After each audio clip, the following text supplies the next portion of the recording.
જો છોકરો આપણે આગળના પીરિયડની અંદર જુદા જુદા ક્રિયાશીલ સમૂહો એના પરથી આપણે એના કમ્પાઉન્ડ બનાવતા શીખી ગયા. હવે આપણે મૂળ પાઠ પર આવવાનો પ્રયત્ન કરીએ. આટલો જો બેઝ હશે તો તમે ઇઝીલી આ પાઠને ભણી શકશો. બરાબર છે. આજે આપણે છઠ્ઠા પાઠથી આપણે મૂળ પાઠની શરૂઆત કરીએ છીએ. કાર્બન અને તેના સંયોજનો. જો પૃથ્વી પર અત્યારે મોટેભાગના જે પદાર્થો છે એની અંદર ઓછા કે વધતા પ્રમાણમાં કાર્બનના પરમાણુ રહેલા છે, એટલે કે એની અંદર કાર્બનના સંયોજનો રહેલા છે. જો તમારે એની ઓળખ કરવી હોય તો એને ગરમ કરો તો એ કાઢવું પડે, બરાબર, અને પછી એને સળગાવો તો સળગી જતું હોય તો સમજી લેવાનું કે એની અંદર કાર્બનના પરમાણુ હોય કે કાર્બનના સંયોજનો રહેલા. સપોઝ આપણે લીલું પાન લઈએ, ઝાડનું લીલું પાન લઈએ, તમે લીલા પાનને ગરમ કરો એટલે પહેલાં તો એનો લીલો રંગ દૂર થશે અને પછી વધારે ગરમ કરશો એટલે કાળો પડશે અને પછી સળગવા મળશે અને અંતે જે રાખ મળશે ને એ પણ કાઢી જશે. એટલે કહેવાનો ઇન્ટેન્સ એવો છે કે પૃથ્વી પર એવા મોટેભાગના ઘણા બધા કમ્પોનન્ટ છે, બધા જ નથી કહેતો, પણ ઘણા ખરા કમ્પોનન્ટ એવા છે કે જેની અંદર ઓછા કે વધતા પ્રમાણમાં કાર્બનના સંયોજનો, જેમ કે આપણે પહેરેલા વસ્ત્રો, આપણું શરીર, આ લાકડાનું ટેબલ, બરાબર છે, આ ચાદર છે, આ છે, તે છે. તમે આસપાસના દરેક વસ્તુની કલ્પના કરો તો એની અંદર ઓછા કે વધતા પ્રમાણમાં કાર્બનના સંયોજનો રહેલા છે. એવો આપણે ટેક્સ્ટબુકમાં લખેલું છે કે હવે 10 કમ્પોનન્ટ છે તમે તૈયાર કરો અને એના પ્રાપ્તિ સ્થાનો લખવાના છે. આપણે એ બધું ઊંડી ઉતારવાની જરૂર નથી, પણ મૂળભૂત ટોપિક છે કે પૃથ્વીના પોપડામાં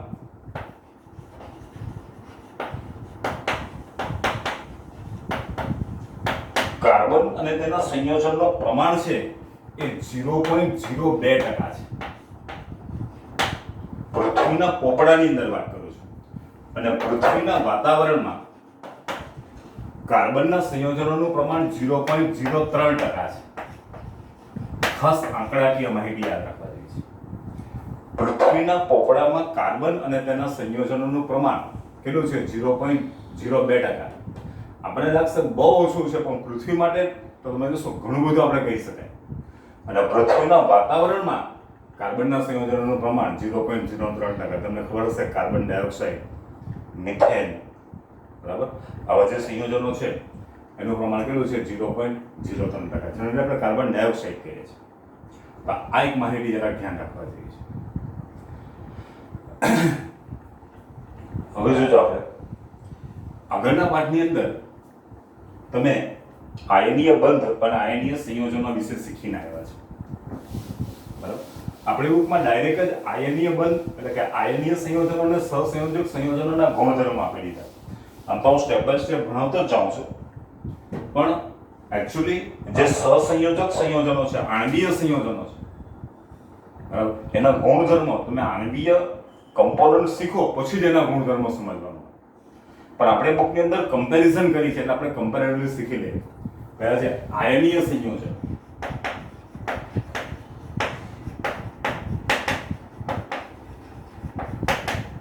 અને સહસંયોજક સંયોજન.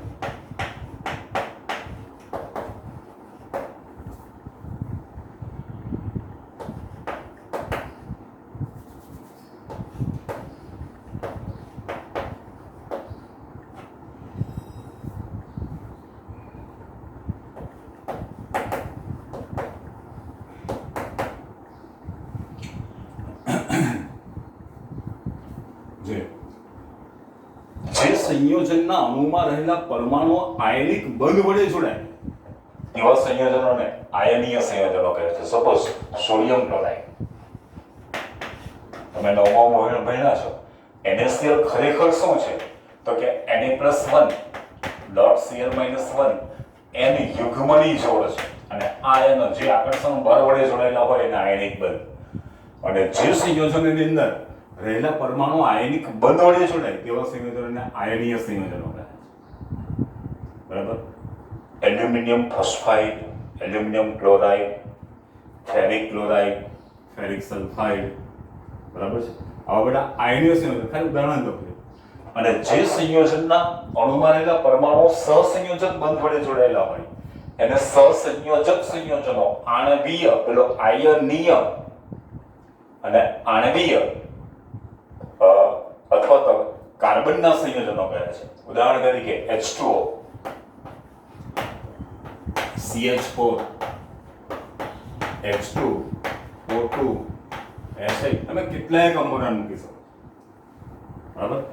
એકચ્યુઅલી લાક્ષણિકતા આપણે પછી જ ભણવાના, આપણે પછી પણ શીખીશું અને પછી પણ જોઈશું. પણ આપણે કમ્પેરિઝન કરીએ. જો પહેલું છે આયનિક સંયોજનોમાં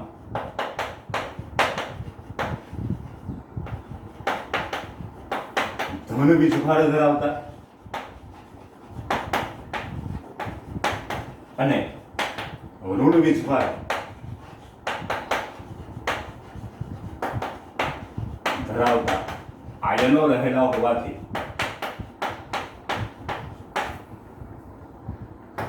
તે વીજભારની દ્રષ્ટિએ તટસ્થ છે. આ વીજભારની દ્રષ્ટિએ કેવા હશે? તટસ્થ. જ્યારે સહસંયોજક સંયોજનોમાં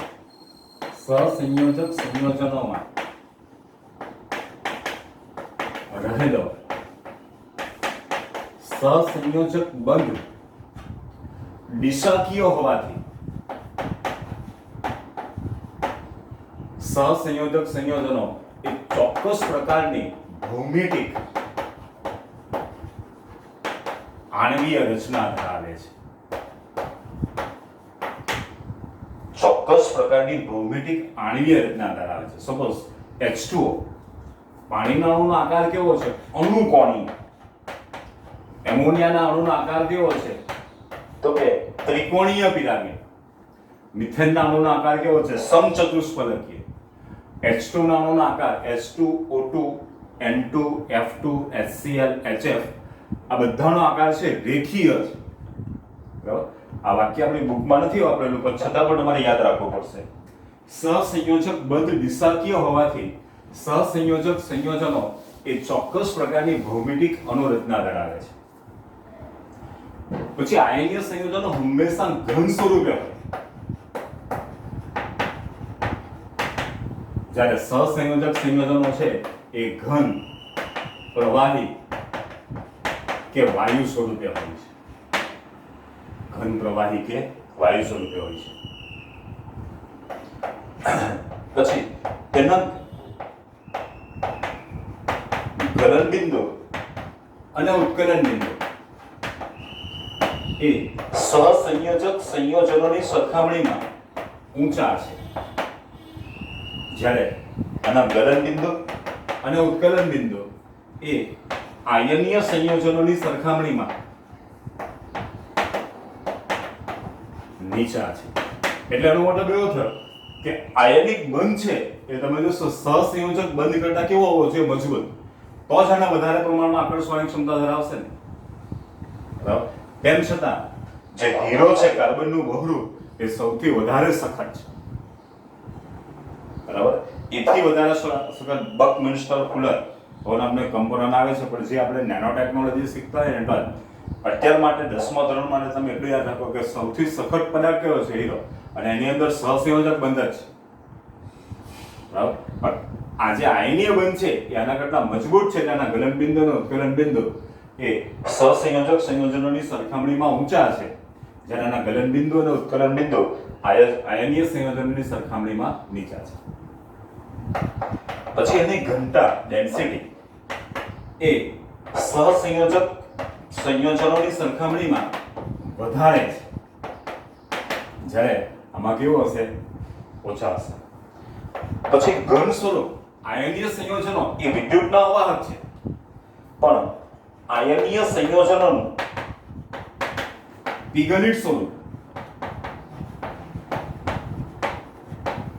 અથવા તો જલીય દ્રાવણ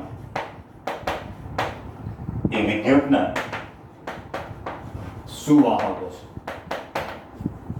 વિદ્યુતના સુવાહકો છે, જ્યારે આ વિદ્યુતના અવાહકો છે.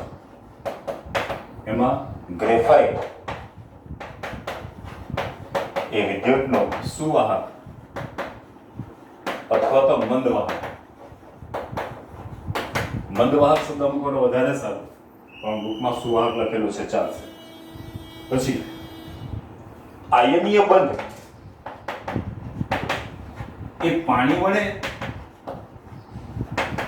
નિર્બળ બનતો હોવાથી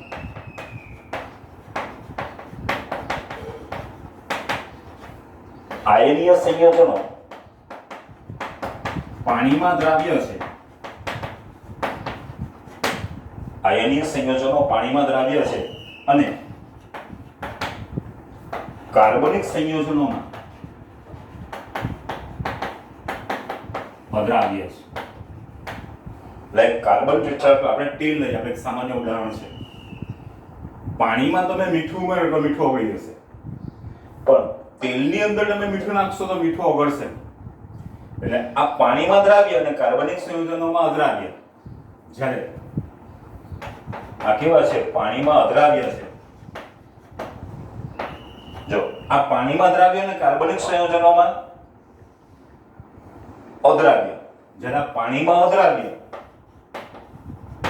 અને કાર્બનિક સંયોજનોમાં દ્રાવ્ય છે. કાર્બનિક સંયોજનોમાં દ્રાવ્ય છે. જો આવા તમે 5 લક્ષણો ભેગા કરીને કમ્પેરિઝન, આ પ્રમાણે બુકની અંદર કમ્પેરિઝન કરે છે. આમ રિયાલિટીમાં તમે જોવા જાવ ને તો આના ગુણધર્મો તમે એના સંયોજનો ભણો ને પછી તમારે શીખવા જોઈએ, પણ આપણી બુકમાં નથી આવી. એટલા માટે આ તમારે અત્યારે આપણે પહેલા જોઈ લઈએ છીએ. પછી આ બુકમાં તમે જોશો એવી જગ્યાએ ટોપિક આપેલો છે કે શરૂઆતમાં કે કેટલાક પદાર્થના ગલનબિંદુ અને ઉત્કલન બિંદુ. જો કે આને ધ્યાનમાં રાખીને આ કોઈ સાચી વાત છે, પણ એ તમારા મગજમાં આવશે નહીં, પણ છતાં પણ આપણે લઈ લઈએ.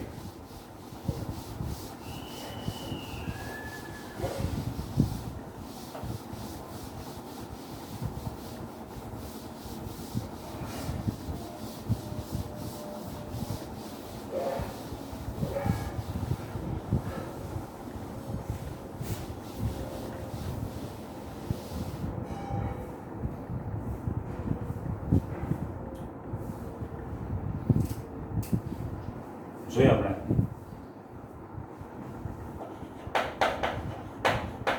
કેટલાક પદાર્થના ગલન બિંદુ અને ઉત્કલન બિંદુ.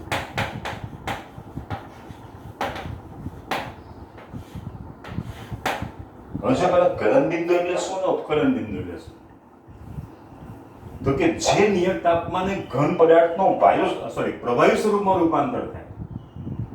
જે ચોક્કસ તાપમાને, જે નિયત તાપમાને ઘન પદાર્થનો પ્રવાહી પદાર્થમાં રૂપાંતર થાય તે ઘન પદાર્થને તે તાપમાનને તે ઘન પદાર્થનો ગલનબિંદુ કહે છે. બરફનો ગલનબિંદુ 0 સેલ્સિયસ છે. એટલે 0 સેલ્સિયસ તાપમાને બરફનું શેમાં રૂપાંતર થાય? પાણી. એટલે 0 સેલ્સિયસ તાપમાને બરફ પણ શક્ય છે અને પાણી પણ શક્ય છે. પણ એનાથી તમે -1 જોશો એટલે પાણી છે એ તમે જોશો શેમાં રૂપાંતર પામશે? ઘન સ્વરૂપમાં. એટલે બરફનું ગલનબિંદુ 0 સેલ્સિયસ. અને ઉત્કલન બિંદુ જે ચોક્કસ તાપમાને અથવા જે નિયત તાપમાને પ્રવાહી પદાર્થનું વાયુ સ્વરૂપમાં રૂપાંતર થાય, પ્રવાહી પદાર્થનું વાયુ સ્વરૂપમાં રૂપાંતર થાય તે નિયત તાપમાનને તે પ્રવાહી પદાર્થનું ઉત્કલન બિંદુ કહે છે. આપણે જે કેટલાક પદાર્થો છે, એસિડિક એસિડ,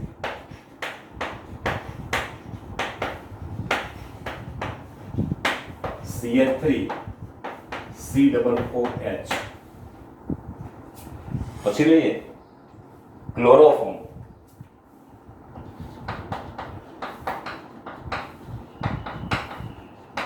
ટ્રાઇક્લોરોમિથેન,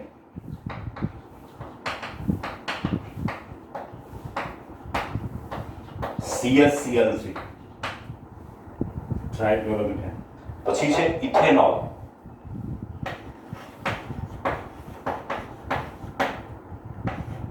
C2 આપણે શીખવેલું છે H5OH અથવા તો CH3.CH2OH.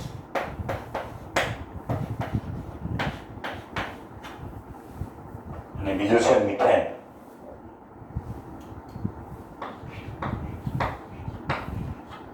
CH4.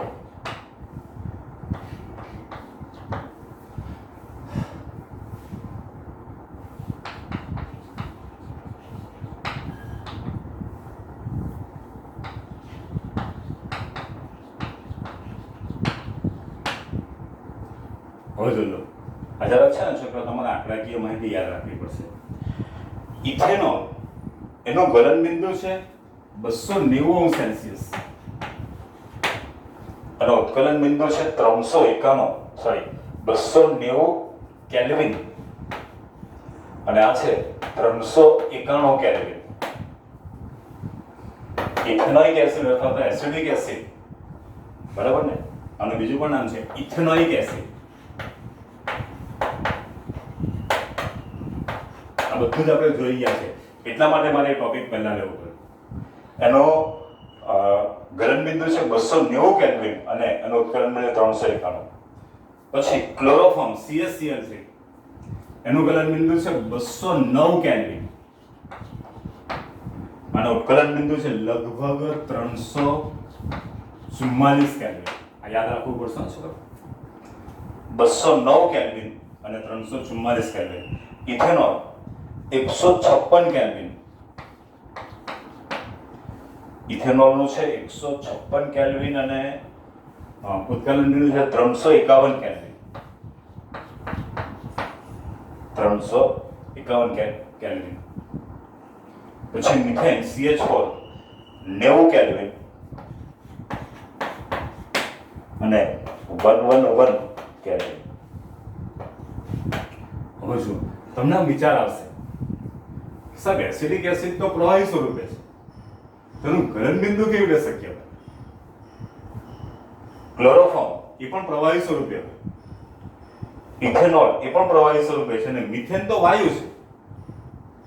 પણ જો તમને ખબર હોવી જોઈએ કે temperature of kelvin is equal to temperature of Celsius plus 273.60. આ સૂત્ર મેં ઘણી બધી કોમ્પિટિટિવ એક્ઝામની અંદર જોયું છે, બરાબર. તમારે ડગલેના પગલાનો ઉપયોગ આવશે. તમે આ પણ યાદ રાખી શકો, કેલ્વિન બરાબર અંશ સેલ્સિયસ પ્લસ 273.60.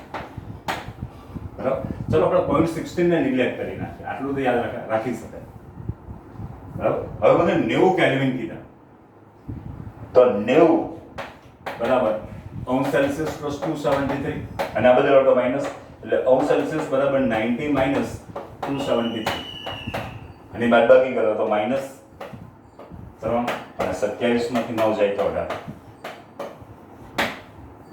બરાબર. માઇનસ 183 અંશ સેલ્સિયસ તાપમાને જે મિથેન વાયુ છે એ ઘન સ્વરૂપે, માઇનસ 183 કરતા નીચા તાપમાને, માઇનસ 183 કરતા નીચા તાપમાને એ મિથેન વાયુ એ ઘન સ્વરૂપે હોય, પણ માઇનસ 183 અંશ સેલ્સિયસ તાપમાને એ ઘનનું પ્રવાહીમાં રૂપાંતર પામે, બરાબર છે. અને પછી એનું વાયુમાં રૂપાંતર 111 કેલ્વિન તાપમાને પ્રવાહીનું વાયુમાં રૂપાંતર. હું જો ઉદાહરણ આપું છું, ખ્યાલ આવે છે ને, બરાબર. એટલે આપણે છે વાયુ છે, આ પ્રવાહી છે, પ્રવાહી છે, પ્રવાહી છે, તેનું ગલન બિંદુ કેવી રીતે શક્ય બને? તો આનાથી તમે નીચા તાપમાને લઈ જાઓ, એની ગણતરી કરીને 90 કેલ્વિન, મિથેનનું ગલન બિંદુ 90 કેલ્વિન છે, બરાબર. તો કેલ્વિન બરાબર અંશ સેલ્સિયસ પ્લસ 273, મેં 90 કેલ્વિન મૂકી દીધા, એટલે અંશ સેલ્સિયસ બરાબર 273 એના બદલે એટલે માઇનસ થઈ જશે. તો 90 કેલ્વિન બરાબર માઇનસ 183 અંશ સેલ્સિયસ, માઇનસ 183 અંશ સેલ્સિયસ કરતા નીચા તાપમાને આ મિથેન ઘન સ્વરૂપે હોય અને માઇનસ 183 અંશ સેલ્સિયસ તાપમાને ઘનનું શેમાં રૂપાંતર પામે? પ્રવાહીમાં, બરાબર. અને 90 કેલ્વિન થી 111 કેલ્વિન, અને પણ તમે સેલ્સિયસમાં ફેરવી શકો. 100 અંશ સેલ્સિયસ બરાબર 111 માઇનસ 273,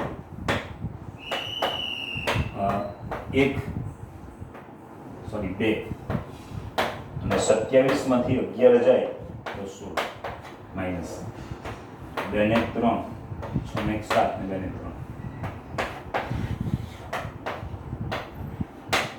બરાબર. માઇનસ 183 અંશ સેલ્સિયસ થી માઇનસ 162 અંશ સેલ્સિયસ એના કરતા વધારે છે, ત્યાં સુધીમાં મિથેન વાયુ પ્રવાહી સ્વરૂપે હશે, બરાબર. અને આ તાપમાને તમે જોશો એ પ્રવાહીનું શેમાં રૂપાંતર પામશે? વાયુમાં. ઉત્કલન બિંદુ. આ કન્ફ્યુઝ નહીં થતા અને આ આંકડાકીય માહિતી ભૂલાવી પણ નહીં જોઈએ. એસિડિક એસિડ, ઇથેનોઇક એસિડ, બરાબર, એનો ગલન બિંદુ 290, 351.